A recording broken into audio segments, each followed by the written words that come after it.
سے باہر نکلے، بازار کے لیے نکلے، لیکن اپنے چہرے پہ نقاب نہیں ڈالا اور ایسے ہی نکل گئے تو جو جہاں تھا وہ وہیں پہ رک گیا، کاروبار تھم گیا، سارے لوگ اپنی اپنی دکانوں کو بند کر دیے۔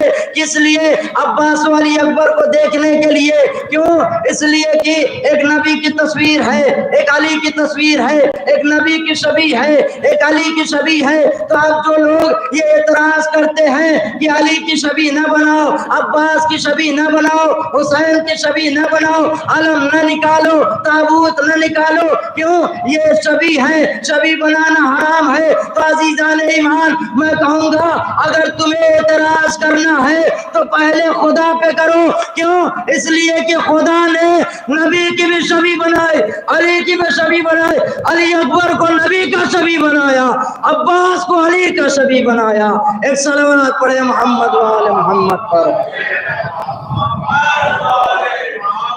یہ عباس ہیں، جب نکلتے تھے اور ان کا حسن، ان کا جمال کیا تھا، نکلتے تھے تو دو لوگ دیکھتے ہی رہ جاتے تھے۔ عزیزان ایمان، یہی عباس جب امام حسین علیہ السلام کے ساتھ کربلا کی طرف چلے ہیں نا، تو ایک مرتبہ جب مکہ پہنچے تو وہاں پہ گئے تھے کس لیے؟ حج کرنے کے لیے، لیکن حالات کو دیکھ کر حج کو عمرے سے تبدیل کیا امام حسین نے۔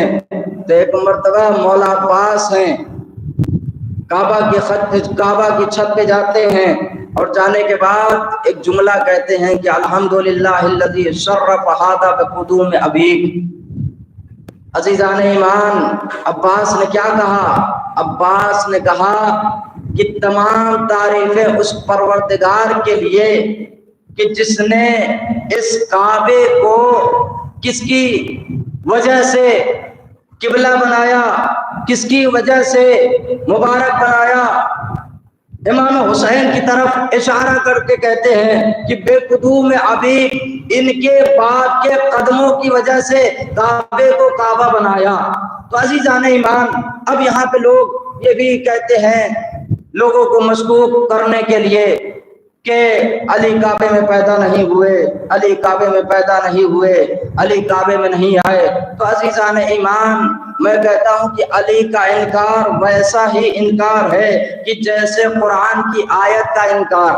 علی کا انکار کعبے میں پیدا ہونا ویسے ہی ہے جیسے قرآن کی آیت کا انکار۔ اگر دلیل نہ دوں تو بات نہ مانیے گا۔ آپ دیکھیے قرآن مجید کو پڑھیے تو خداوند عالم نے عہد لیا ہے، کن سے عہد لیا؟ ابراہیم و اسماعیل سے۔ کیا عہد لیا؟ عہد یہ لیا کہ اے ابراہیم و اسماعیل تم کعبے کو بناؤ۔ کن کے لیے؟ طواف کرنے والوں کے لیے، ان کے لیے کہ جو اس میں اعتکاف کرتے ہیں، اعتکاف کرنے والوں کے لیے، اور ان کے لیے جو رکوع سجود کرتے ہیں۔ تو عزیزان ایمان، اب مجھے بتائیے تاریخ میں دیکھیے کہ کون سا ایسا ہے کہ جس نے کعبے میں اعتکاف کیا ہو؟ کون ایسا ہے جس نے کعبے میں اعتکاف کیا ہو؟ اب یہ اعتکاف ہے کیا؟ اعتکاف یعنی 3 دن تک روزہ رکھ کے مسجد میں بیٹھے رہنا، 3 دن تک روزہ رکھ کے مسجد میں رہنا۔ تو عزیزان ایمان، کون ایسا ہے کہ جو کعبے کے اندر 3 دن تک رہا؟ تو تاریخ اٹھا کر دیکھ لیجئے، وہ کوئی نظر نہ آیا سوائے علی کے۔ علی کعبے کے اندر 3 دن تک رہے، 1 دن نہیں، 2 دن نہیں، 3 دن تک۔ عزیزان ایمان، اگر یہ بات نہ واضح کر دوں تو نہ مانیے گا۔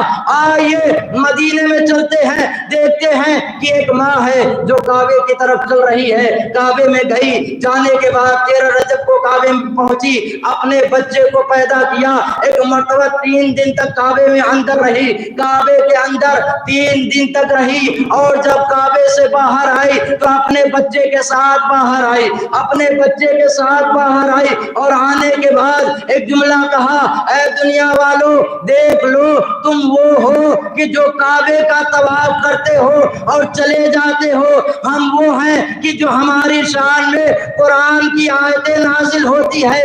اور کہا کہ یاد رکھو طواف کرنے والے اور ہوتے ہیں